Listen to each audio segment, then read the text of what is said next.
Alors on continue avec le Chumash. Pardon. Alors, mercredi 27 Tammuz, Matot, suite, chapitre 32. Moïse leur répondit: si vous tenez cette conduite, si vous marchez devant l'Éternel équipé pour la guerre, si tous vos guerriers passent le Jourdain pour combattre devant l'Éternel jusqu'à ce qu'il ait dépossédé ses ennemis, et si le pays, une fois subjugué devant l'Éternel, alors seulement vous vous retirez, vous serez quitté envers Dieu et envers Israël, et cette contrée vous sera légitimement acquise devant le Seigneur. Mais si vous agissez autrement, vous êtes coupable envers le Seigneur, et sachez que votre faute ne serait pas impunie. Construisez donc des villes pour vos familles et des parcs pour vos brebis, et soyez fidèles à votre parole. Pour votre menu bétail, les sona kem. Ce mot est de la même racine que dans brebis, tsoné et bœuf, tous ensemble. Télim 8, 8, mot dans lequel manque la lettre Aleph, entre le tzadé et le noun. Quant au Aleph, qui suit ici le noun, il remplace le e, de stoné. J'ai appris cela dans le livre de Rabbi Moshe Ardachan. Demeure béni. Et ce qui sortira de votre bouche, faites-le.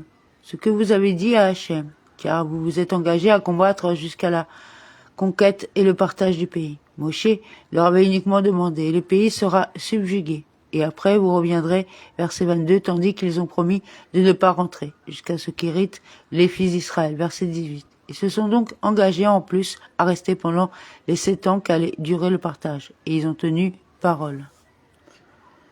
Les enfants de Gad et ceux de Ruben repartirent à Moïse en disant, tes serviteurs feront comme mon Seigneur leur donne.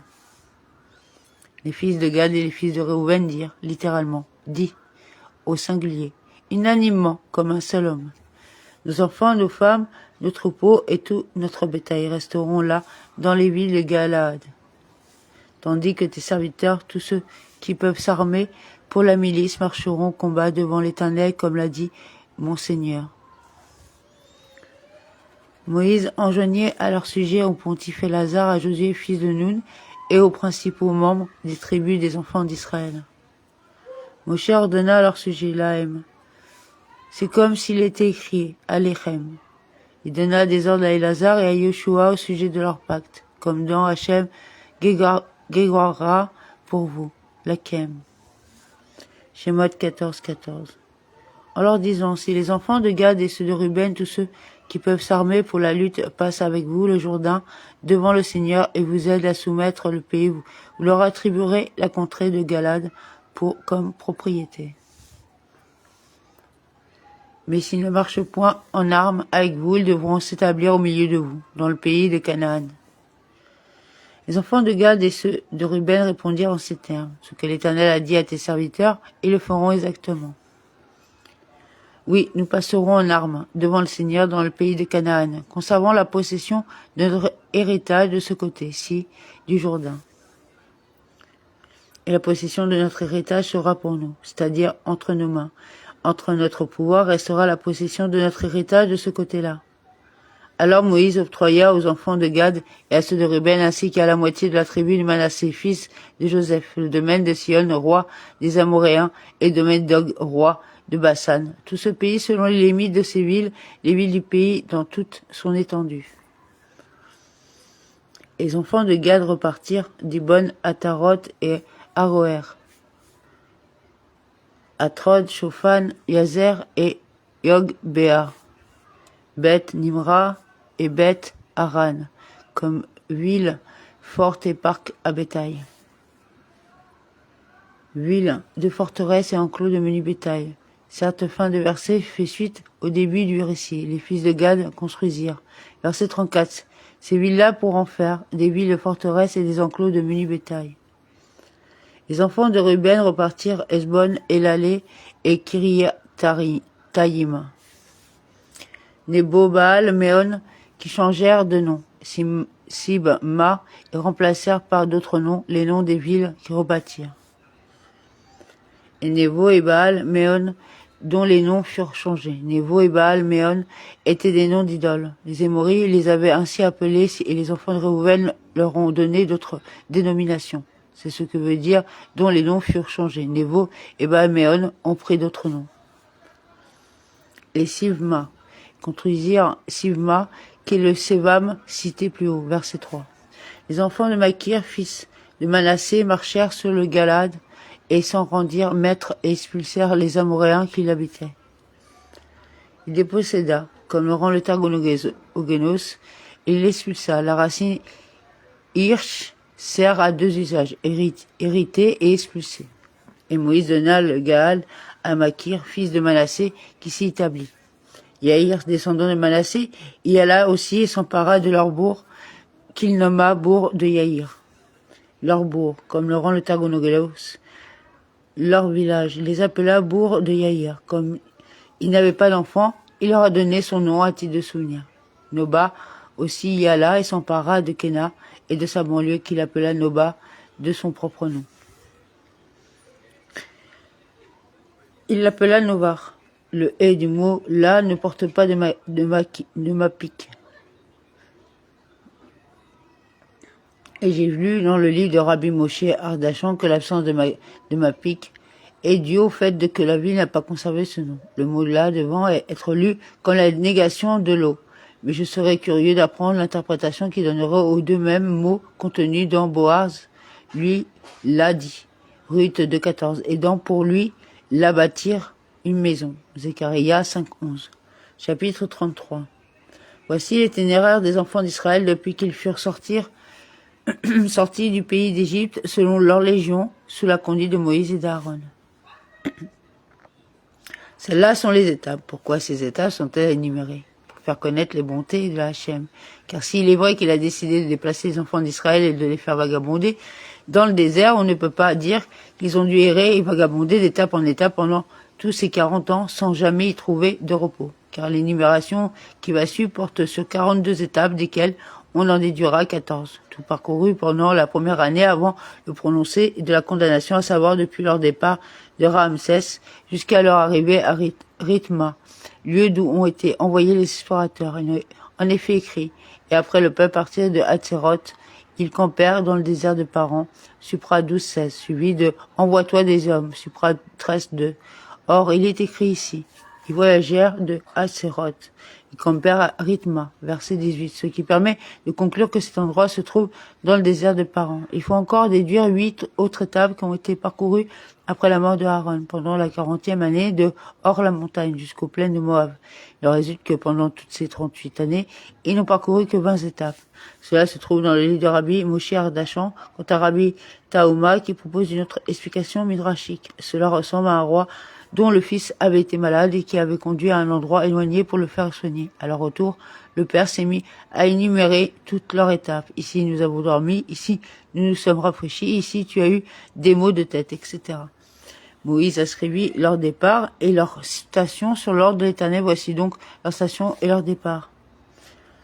Ils partirent de Ramsès dans le premier mois, le 15e jour du premier mois, le lendemain de la Pâque. Les enfants d'Israël sortirent triomphants à la vue de toute l'Égypte.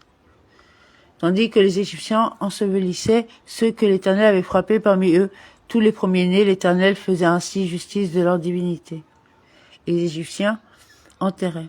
Ils étaient absorbés par leur deuil.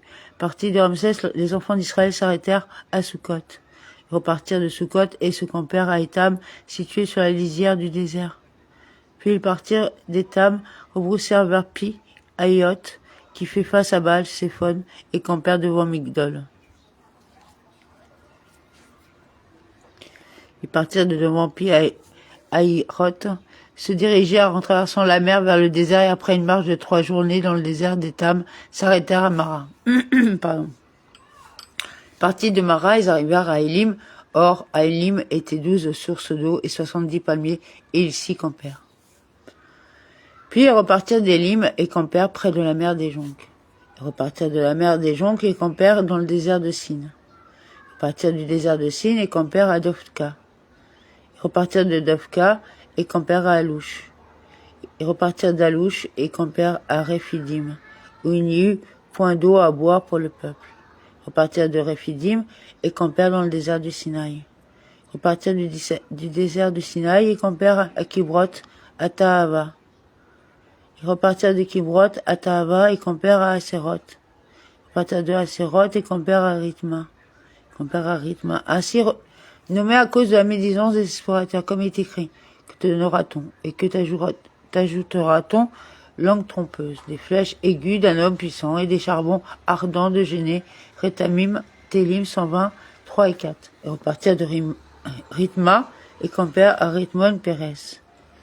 Repartirent de Rithmon-Pérès et campèrent à Libna. Repartirent de Libna et campèrent à Rissa. Repartirent de Rissa et campèrent à Kehelata. Repartirent de Kehelata et campèrent au mont Shépher. Repartirent du mont Shépher et campèrent à Rada. Repartirent de Rada et campèrent à Makhelot. Repartirent de Makhelot et campèrent à Tahat. Repartirent de Tahat et campèrent à Tera. Repartirent de Tera et campèrent à Mitka. Repartirent de Mitka et campèrent à Hashmona. Repartirent de Hashmona et campèrent à Moséroth. Repartirent de Moséroth et campèrent à Béné Yaakan. Repartirent de Béné Yaakan et campèrent à Hot Agidgad. Repartirent de Hot Agidgad et campèrent à Yotbata. Repartirent de Yotbata et campèrent à Abrona. Repartirent d'Abrona et campèrent à Assiogaber. Repartirent d'Assiogaber et campèrent au désert de Sin, c'est-à-dire à Kadesh. Repartirent de Kadesh et campèrent à Hor, la montagne, à l'extrémité du pays d'Édom. Aaron le pontife monta sur cette montagne par ordre de l'Éternel et mourut. C'était la 40e année du départ des Israélites du pays d'Égypte, le premier jour du 5e mois. De la bouche de Hachem, ce qui nous apprend qu'il est mort par un baiser divin, Baba Batra 17a. Aaron avait 123 ans lorsqu'il mourut à Hor la montagne. C'est alors que le Cananéen, roi d'Arad, qui habitait au midi du pays de Canaan, apprit l'arrivée des enfants d'Israël.